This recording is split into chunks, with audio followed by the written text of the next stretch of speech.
Eskultura eta idazketak, arteak bezala, espazioa behar dute ideiak adierazteko, giro bat sortzeko, bere neurri, oreka eta kurbadurekin, eta ipuinen kasuan bihurgune bat baino gehiago.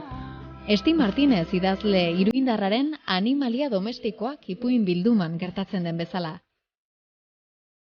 Esti ati erdi zabaldu eta azalean ikusten dugu, sartuko gara animalia domestikoak ezagutzen liburu honetan. Bai. Azalean etxe bat ikusten da, ez? Eta, edo etxe bateko sala. Eta, hola, pixkat, atea erdi irekita, bertan topatuko duguna.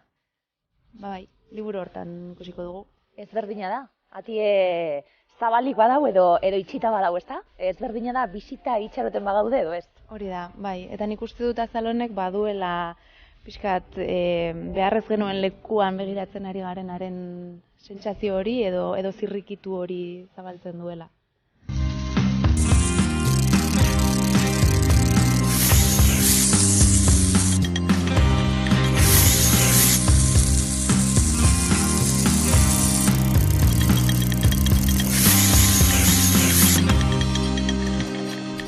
Esti irakaslea, zara lanbidez eta umetxuak azabiltz?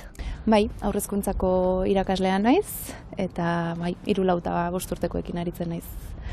Eta idazten, ez da zure lehenengo ipuin liburua izango da, gaur, ahotan hartuko duguna, baina ez da lehenengo liburua, poesia idatzitakoa bai, poesia liburu bat ere badaukazu, sarita guzti izan zuena? Bai, beti esan izan didate, ez, hasieran poesia, orain ipuinak, ipuinak egon dira beti, hasieratik eta poesia ere oso gustoko dut, eta baina errespetatzen dut ere, genero hori, eta egia da ipuinetan erosoago sentitzen naizela, eta gogoa nuela ipuin liburu hau ateratzeko, bai.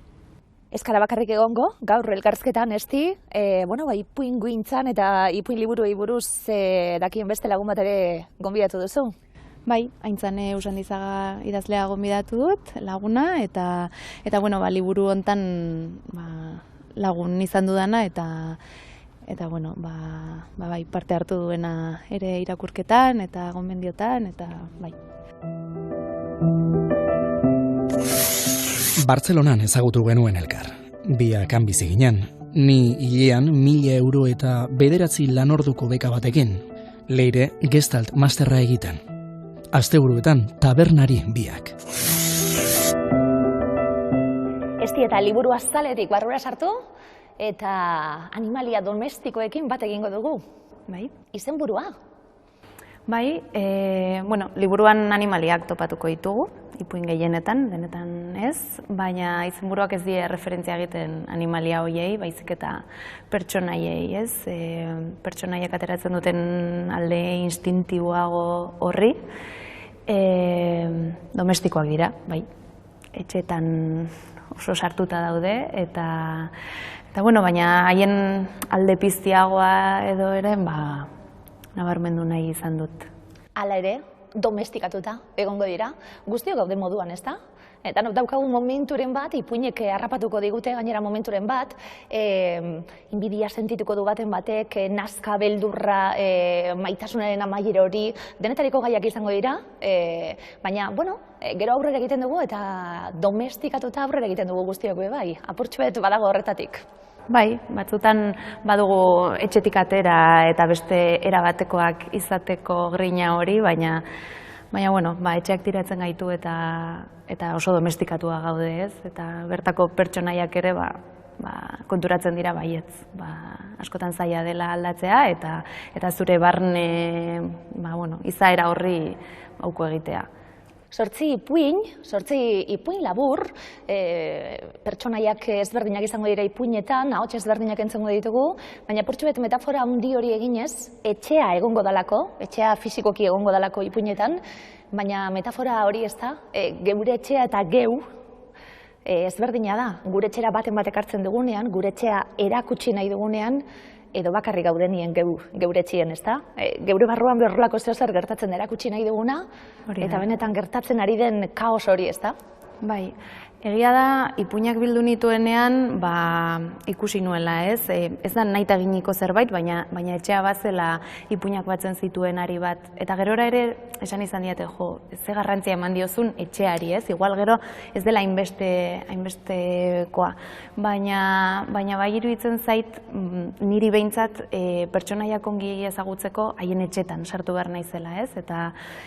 Eta ara eraman naute, ezakit ere pandemia garaian hainbat ipuin idatzi nituelako edo, baina bai, etxeak azkenean erakuste dizu nolakoa zaren, eta nolakoa izan nahi duzun ere, ez? Ezin diozu ihes egin hori, zaren horri, eta ara eraman naute pertsonaiek. Nondik abiatzen da ipuin bat, Esti? Girotik, pertsonaiatik, ideia batetik? Normalean irudi batetik, ideia batetik. Izan daiteke gertatutako zerbait, edo adibidez koltxoi denda batera, koltxoi bat erostera joan, eta han sortzen da, han pizten da ipuina, ez? Han ez da sortzen hasieratik bukaeraraino, baina bai pizten da.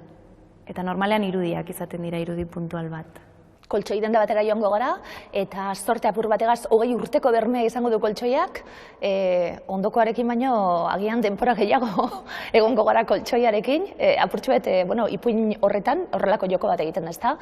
Zer egin, bikoteak iraun dezan, agian koltxoia aldatuta, heldulekuren bat, eduki dezakegu danok, ezta? Bai, batzutan harremanak funtzionatzen ez duenean, bilatu behar dugu funtzionatzen ez duen zerbait, ez, aldatu ahal izateko, eta agian horrela harremanak pixkat gehiago irauten du, eta kasu honetan, bikote honen egoeran, erabakitzen dute koltxoia aldatzea izango dela erabakirik onena, ez, eta agian horrela, zerbait salbatu ezakete.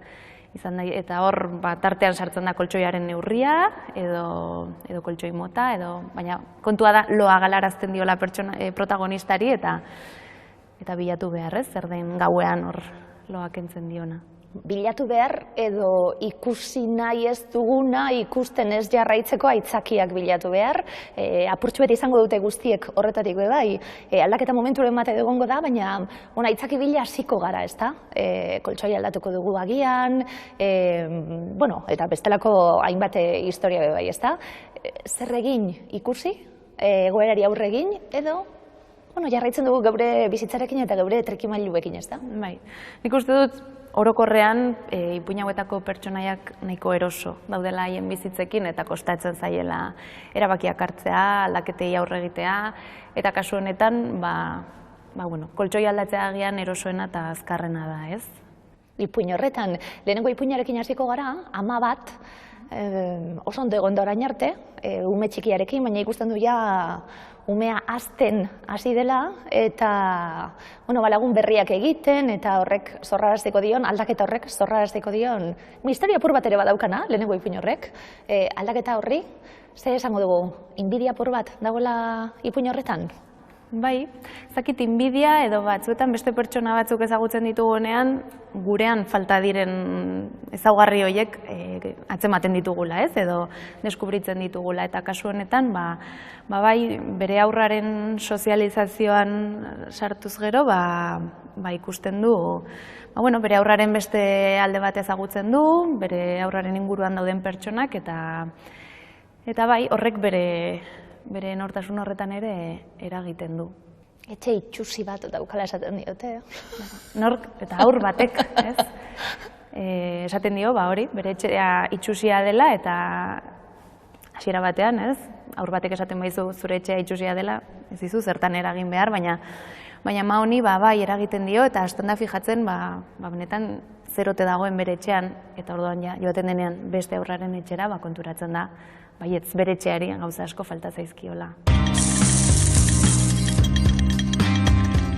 Nik gaurkoan gomendatzen dudan liburua Ama eme ume da, Erika Lagoma eta Estitxu Fernandezek idatzia. Esaten da dela, ez, amatasun pluralen kantu bat da liburu hau, azkenean 13 testigantza biltzen ditu. Erditutako 8 ama, erditu gabeko 2 ama, ama nahi izan nahi etzuen emakume bat, eta 2 aitarena. Eta niretzako esan dezagun, jaia terapeutikoa izan dela, ez? ama naizenetik barruan sentitzen dituen gatazka eta kontraesan horiek konturatu naiz ez orokorrak direla, ama gehienek ditugula, eta batez ere liburua zentratzen da amatasuna eta feminismoaren arteko historikoki harreman gatazkatsu horretan. Historikoki feminismoarentzako amatasuna zerbait inposatua bezala ulertu da.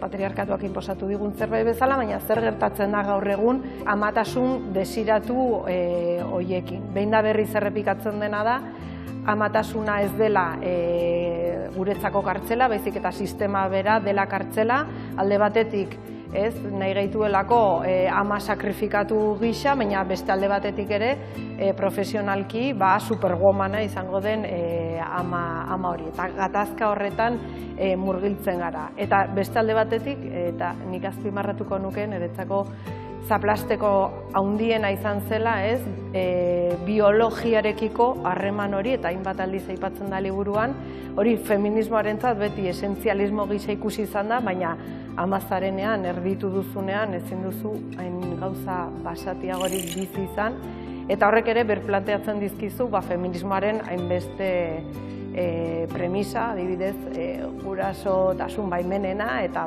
orduan, niretzako gonbidapena da, ez ama direnentzat bakarrik, baizik eta hortaz ere hausnartzeko gogoa duten pertsona horrenentzako oso liburua proposa da.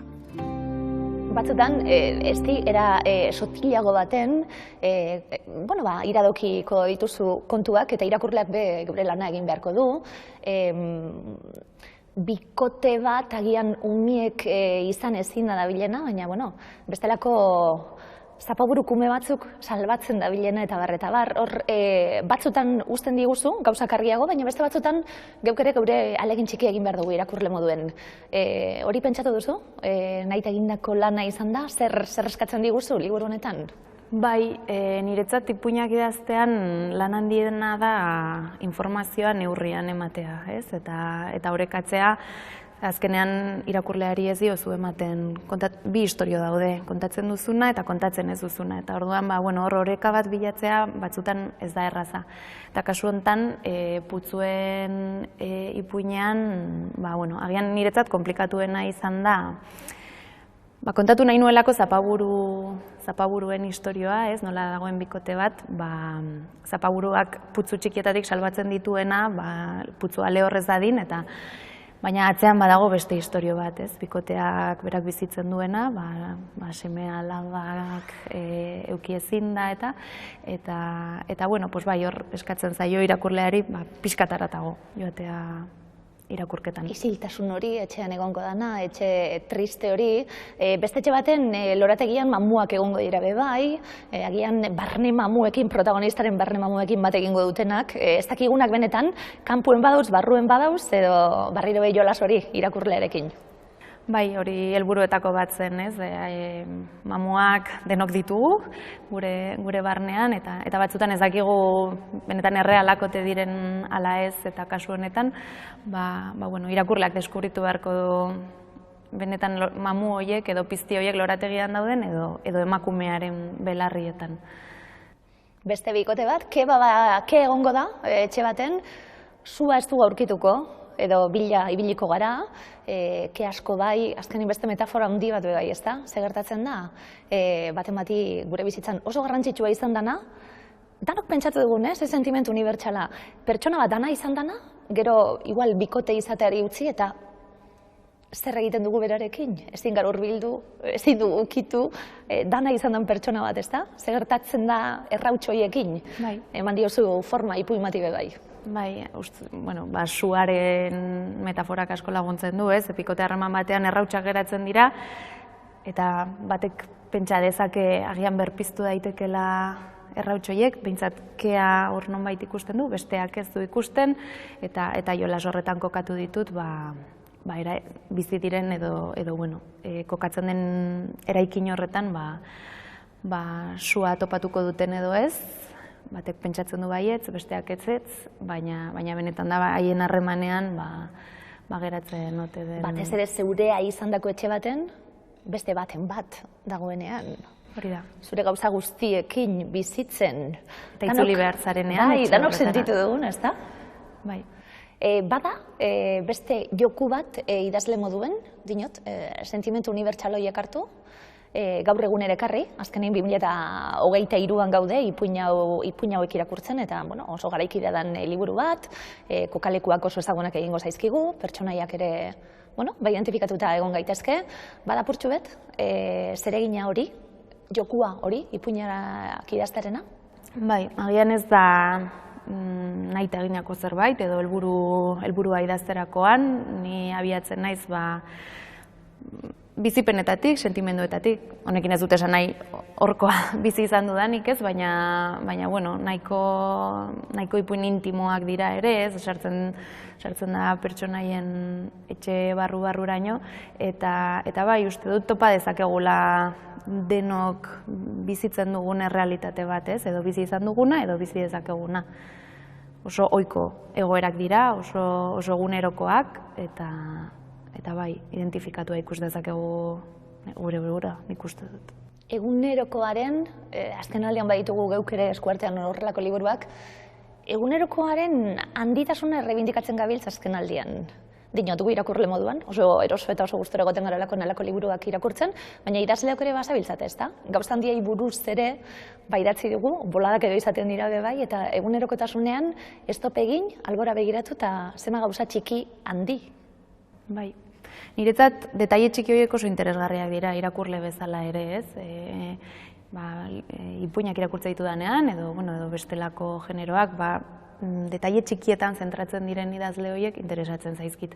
Eta batzutan entzun izan dut, ez? Nola intimismo hori, edo etxeko pribatutasuna, nola ez den interesgarria pertsona batzuentzat, niretzat, bai, oso gertukoa dudalako eta identifikatua sentitzen naizelako irakurle bezala ere.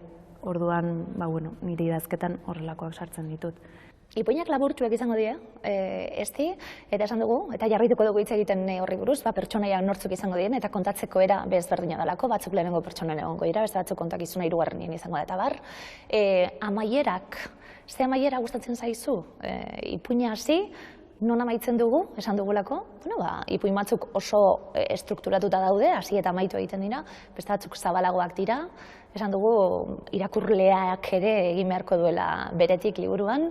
Nolako amaierak gustatzen zaizkizu zeuri? Nolako amaierak ditu? Niri irakurle bezala gustatzen zaizkian amaierak dira pixkat pentsarazten uzten dizutenak, ez? Edo inkluso batzutan ongi ez dakizunean ze gertatu den eta berriz bueltatu behar zarenean ipuin horretara. Niri idazle bezala zaila egiten zait ipuinekin bukatzea, ez? Eta lehenagian hasten nintzen jakin gabe nora iritsiko nintzen, orain bai behar dudala egituratuago izan eta hasieratik jakin nora iritsiko naizen, baina bai gustatzen zaidala bukaeran zerbait sortarazi. Ez gauza handirik, ez sorpresa handirik, ez misterio handirik destripatu, baina bai zerbait sorrarazi.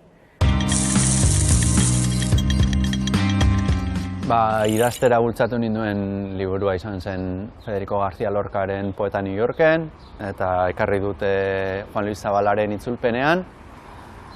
Eta, erakutsi zidan hizkuntza bat eta literatura gauza bizi eta oso espresio bat zela. Eta horregatik asko gustatzen zait, eta orduan ere izan zen niretzat lilura estanda bat. Oso gustatzen zait Ellen Foster, eleberria Ellen Foster du izena bai, eleberriak, Kate Gibbons idatzia, eta da neskato bat, oso egoera gatzan dagoena, eta zelan ekiten dion etorkizunari eta hortik aterateko indar hori zelan topatzen dagoen, iruditzen zait izugarria. Gustuko madarikatu, liburua baino gehiago behar bada, autorea dago madarikatuta edo daukagu madarikatuta, Michel Houellebecquen Sumisioa aipatuko nuke, Mitioke argitaletxeak atera zuen Gerardo Markuletak euskeratuta eta asko gustatu zitzaidan. Pixka bat, etorkizun hurbil batean, Frantzia distopiko bat aurkezten du, protagonista da gizonezko bat unibertsitateko irakaslea, eta, erregimen aldaketa, erregimen politiko berri bat ezartzen da, Eta hor, nik uste dut liburua pixka bat, botere, askatasunen galerari buruzko liburu bat dela, eta elite baten agintekeriari eta boterekeriari buruzkoa. Eta horregatik askok jo izan dute, matxismoa eta oso modu gordinean azaltzen ditu duelako, liburua bera jo izan dute matxistatzat, baina nire ustez oso modu argian eta gardenean erakusten du mundua leku askotan zertan den eta hemen ere zertan garen, eta eskertzen dut zintzotasun hori. Bai, teorian matxista aiz zalantzarik gabe, baina oso literatur zaletasun finak dauzkak. Mallarmé, Huysmans, seguru horrek oinarrizko matxistarengatik aldentzen hauela. Esti, liburuko eskerren atalean, aipatu duzu Aintzane ze moduz? Eixo, oso ondo. Bueno, beste ipuin idazle bat, zeukere bigarren liburua, ipuin bilduma kaleratuta. Zergaitik gara, danok, zuek idazle moduen, irakurle moduen suposatzen dut bai, ni irakurle moduen asko, zergaitik gara, hain ipuin zale? Ez da mundu guztia ipuin zale, baina garenok ustet oso zalea garela. Ez dakit, badago ipuinetan badago, kodigo batzu daude, jolas batzuk irakurlari eskatzen zaizkionak, nahi guzti eskiten ipuinetan behintzat, nire ustez engantxatu egiten dutenak, edo nire behintzat hori pasatzen zait. Hitz egin duzue, horri buruz, suposatzen dut, esker natalean Aintzane aipatzeko, egondala hortik ez da, elkarlanetik ez di? Bai. Idatziala ipuin guztiak konpartitu ditut Aintzanerekin, horri bili gara elkarri bidalketa hortan, eta egia esan oso lagungarri izan zait bere ikuspegia, batez ere estilo aldetik, pertsonaiei buruz hitz egiteko, historioi buruz, egiten duten gauza horiei buruz, eta beharrezkoa da idazten duzunean horrelako akonpainamendu bat, nik behintzat asko eskertu dut, bai. Kabitu ezina, zure lehenengo liburua, Zomorrotu bigarrena, hitz egin dugulako animalia domestikoak, azal ederrak zeupe bai Aintzane, kaleratzen dituzun liburuetan, titulua ere bai, hasieratik, ipuinei dagokienez, zuzenean joate asko zubeto, ezta? Bai, ipuinekin pasatzen dena da, informazioa, dagon guztia, garrantzia eduki behar dula, laburra naizean ez, denak dauka esangura handia. Sartzen badituzu beharrezkoak ez diren gauzak, zarata egiten dute. Eta horregatik oso aukeratu behar da zer jarri eta zer ez. Eta niretzako bereziki ipuinetan izenburuak adibidez badu garrantzia berezia. Ez liburuan izenburua oso egokia iruditzen zait eta erabat sartzen zaitu ez. Liburuan eta berdina azalarekin. Nik azaleri garrantzia ematen diet irudiekin daukadan harremanagatik, eta nahi ez nahi liburutik ikusten dugun lehenengo gauza dalako, ez? Nola aukeratu azal bat iradokitzen duna, baina gehiegi esplikatu gabe ere, ez? Hor dago azal hon baten zailtasuna. Josune de Goñi odeietan bizien pertsona bat da, normalean edo gehienetan bere inguruan gertatzen denaz jabetzen ez dena, buruan gauza gehiegi dituelako. Alde batetik uste dut kaos bat dela, edo desastre bat, eta bestetik gauza guztiak kontrolpean izateko beharra duka. Beraz, barrolean esaten den bezala, lau fulibol eta kaotiku zaldi berean.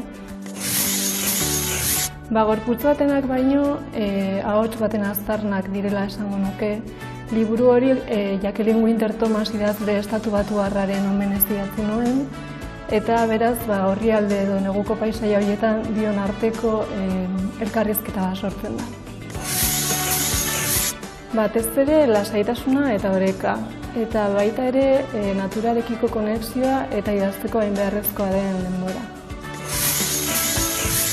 Biak, batzuetan ezin gara fizikoki basoan egon, baina ere uste dut bizileku eta babesleku izaten jarraitzen dugu. Landare bat izango banintz, Nafarroako basoetan hazten den krokusa edo Islandiako Silenia kaolis landarea izango nintzateke. Biak eguraldi hotza eta baldintza txarretan edo konplikatuetan loratzen diren landareak dira eta horrekin nahiko identifikatuta sentitzen naiz. armiarma sare bati edo museo honetan gaudela aprobetxatuz Oteizaren eskultura bati baita. Alde batetik, erakutsi zer den beste pertsona batekin lan egitea, sortzea eta idaztea, eta beste alde batetik gaixotasuna eta kapazitismoari buruz beste pertsona batzuekin hitz egiten hasteko aukera eman dit. Gai hori mahai gainean jartzeko aukera, eta uste dut azkenik nire gorputzarekin dudan erlazioa asko aldatu dela Trenza Roja idatzen nuenetik. Nolabait idazketak beste begirada bat sortzea edo eraikitzea eman dit edo aukera hori eman dit. Nik beti esaten dut poesia ahalegin bat dela, zentzu zabalean. Eta gainera uste dut poesiak lortu nahi duen hori gehienetan ez duela lortzen edo ez dela horretara heltzen. Baina ere saiatzen jarraitzen da, hizkuntzaren kontra idazten dugu, hizkuntzaren mugetatik haratago joan nahi dugu, baina hizkuntza bera erabiliz, eta badakigu ez zarela horra helduko, baina idazten jarraitzen dugu. Orduan uste dut hori dela poesiatik ikasi behar duguna, ez dugula amore eman behar eta saiatzen jarraitu behar dugula. Teknika, esaten gabiltze, ipuin bat idazteko, teknikak daude noski, irudimen hori, pertsonaia, esan dugu giro bat, abiapuntua edozein izan daitekelako, baina gero sortu behar da, estrukturatu behar da, amaierei buruz eta hitz egiten gabiltz. Zer da altxor handiena pertsonaia bat daukasunean, ikuspuntu bat daukasunean, irudimena pizten danien? Galdera zaila da, Ni askotan pertsonai on bat eukitzeak asko laguntzen dit, beste batzutan sentsazio batek, abandonatzen zaitun sentsazio bat askatzeko behar horrek, eta irudiek ere estik esan bezala. Baina bai, agian ere kasuan pertsonaiak dauka zama handiena. Azken aldian behintzat, bolabaka izaten da batzutan ere bai. Ez dakit ez diren kasuan. Bai, ongi ezagutu behar dituzu, ez? Niri gertatu izan zait idazten hasi, eta batean esan, eske pertsonaia honek ez duen kajatzen, ez? Edo igual ez duzu horrekin lotura berezirik, eta igual kentzen diozu garrantzia, ematen diozu beste bati, bai, pertsonaiak klabeak dira, ez? Istorioetan, eta realak izan behar dira, hori ere batzutan zaila da, ez? Alde batetik, egituratzen duzunean pertsonaia bera, baina baitere egiten duen hori, ez? Irudikatzen duzu, baina gero benetan egiten du hori, ez? Ezagutu behar duzu pertsonaia. Bai, sinesgarri egitea, ez? Eta askotan bizitza realeko hori ez da sinesgarria liburu batean, edo alderantziz, ez? Sinesgarritasuna pertsonaiekiko da gauza bat azaltzen oso zaila, ez? Probatzen bakarrik zoaz konturatzen, ez pertsonai honek hau ez luke egingo, edo... Eta detaile txikiak lehen aipatzen zitunak estik nik uste ematen diotela egitazko sinesgarritasuna pertsonaia bati. Nire kasuan adibidez badaukat obsesio puntu bat maniekin eta halakoekin, keinuekin, eta ez diren kasuan adibidez ni asko ematen dit arreta eta uste dut oso fina dela zentzumenak, ez? Usaiak, koloreak, giroak, etxeko giro horiek itxuraz diranak oso arruntak edo ez daukatenak ezer berezirik, baina berak oso ondo jasotzen ditu. Eta gauza horiek egiten dute eszena bat, leku bat, pertsonai bat sinesgarri nire ustez. Eta ipuin liburu bat izan da, biok zarete, teknika honetan hasi zarete lanien eta bidea egiten, behitu non gauzen eskultura zoragarri zinguratute, azkanin hau izango dalako bai egin, eta gero ja zizelkatzen joan, esaten gabiltzena, zenbat informazio kendu, hasieratik amaierara, agian horrazketa horietan aldaketak egongo dielako, apurtxuet ipuinen artien ari bat egon arren, eta beti dago tonu bat liburuetan, baina ezberdinak izate ikuspuntu ezberdinak, esate baterako azken ipuinean, ez da, familia bat, argazki batetik, bakoitzaren ikuspuntua. Askotan dano pentsatu duguna, ez da, argazki bat ikusi da, bakoitzak bere ikuspuntua izango du, bai. Bada garrantzitsua, ipuinak ezberdinak izate euren artien, ipuina idatzi eta gero zizelkatzie, esan du kasunetan. Bai, nik usango nuke ipuin bakoitzaren barruan, nire kasuan behintzat, esan nuke ez diren ere bai, kendu lana da askotan garrantzitsuagoa jartze lana baino.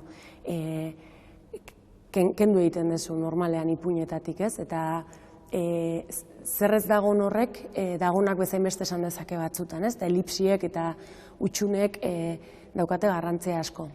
Eta... Arte bat da, Bai, eta zaila da. Asko kenduta galtzeko arriskoa dagoelako be bai. Bai, eta tentazioa da informazio asko sartzea. Batez ere zeranean, ni adibidez naiz, nire burua doa oso azkar eta auka informazio asko hitz egiten dut, oso azeleratua naiz, eta ipuinetan egin beharreten lana da, hori egiten dut lehenengo, eta gero kendu. Eta mina ematen du bakoitzaren lan hori kentzeak, ez? Eta horregatik da garrantzitsua aukitzea lagun eta begi onak kanpotik esaten dizutenak mimoarekin hau kendu edo hau zuk ikusten dituzu askotan, eta askotan ikusi arren kostatzen zaizu kentzea eta horrek laguntzen du. Eta gero ipuinaren osotasunean ere, bai oreka hori, ez? Esan dezuna, zuk ikuspegi ezberdinak, ez? Nola egin gauza hain ezberdinak osotasun bat osatzea. Ez da erresa, ipuin liburuetan hori zaila da. Batzuk dira igual oso uniformeak, edo badute elkartzen ditun zerbait oso nabarmena, baina beste batzuk elkartzen dute gauza oso sotil batek, ez? Iaia sentsazio batek, edo... Eta, bai, estiren kasuan adibidez, nik uste dut lehen aipatu beten giro hori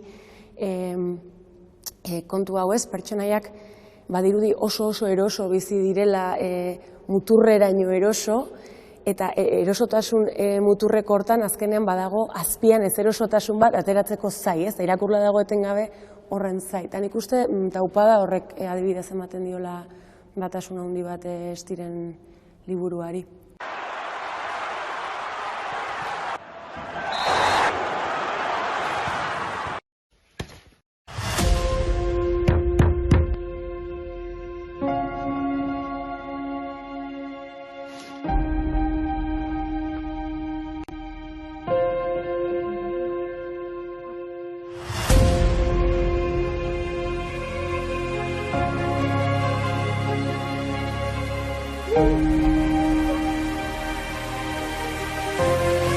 Bi aukera nituen, istilu atera edo haren nahia bete.